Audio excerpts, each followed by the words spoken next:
This is Stephen Alexander with another BSFS comic book review. One of the best things about being a member of the Black Science Fiction Society is discovering amazing works by some of our more famous members. The Winterman series by Geoffrey Thorne is one of those series. Mr. Thorne is a comic book writer who has worked for Marvel Comics recently, and now he has this new ongoing independent series that appeared on our group homepage. I have to admit, a lot of magic appears on there. Winterman is a sci-fi adventure comic series set in the far future, but you couldn't tell that from the cover because the character and setting made you think of a Static Shock style series. The main character, Callie Freeman, has snuck across an interstellar DMZ border area to play hooky. While swimming, she rescues a friendly creature and comes face to face with her people's mortal enemy. In the second issue, we get some background on her character and people as she fights the enemy, when predictably a nastier enemy appears. If you get a Warhammer 40k vibe from the story, don't be surprised. It's not a 40k story, but it does share some elements so far. It also reminded me a bit of Saga. What did I like about the story? The art is amazing overall, and the way the panels are arranged and display the story really show off the author's experience in the genre.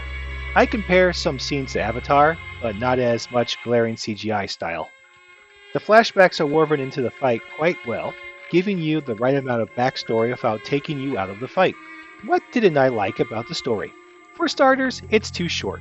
I know you want to keep people coming, but with independent comics, sometimes it's better to get more story out there so people aren't left hanging when the inevitable vaporware hits. But 22 pages just didn't feel like enough for the first issue. For the second issue, it felt just right because of the next issue hook. While the art was clearly impressive in many scenes, in some of the action sequences it wasn't as clear. Events happened that didn't quite appear right. I'm a little disappointed by a few pages in the first book. In the flashback sequence, there's a commander of some sort speaking, but he's using so much slang and badly pronounced words, I have this image of Uncle Ruckus in my head. Or maybe he's supposed to be General Duke from StarCraft and he got a cigar stuck in his mouth. Either way, I could barely understand him. My recommendation: art and general plot look amazing. Some of the sci-fi elements are a little weird. I think it could compete with Valerian or Saga, which are two award-winning sci-fi comics. For a one-man production, it's amazing. But because it's a one-man production, issue releases are slow. As of the time I wrote this, which was April 7th, and I'm currently on a bus to Busan for a tomato festival, only 2 issues have been made. Hopefully by the time you read this, more issues will be released. I'll have some more tomatoes in my house.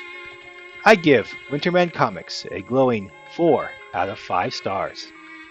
Got any comments, suggestions, or works for me to review? Leave a comment down below. Don't forget to like or subscribe. And remember, helping space whales escape traps always looks good on your resume, even when you skip school to do it.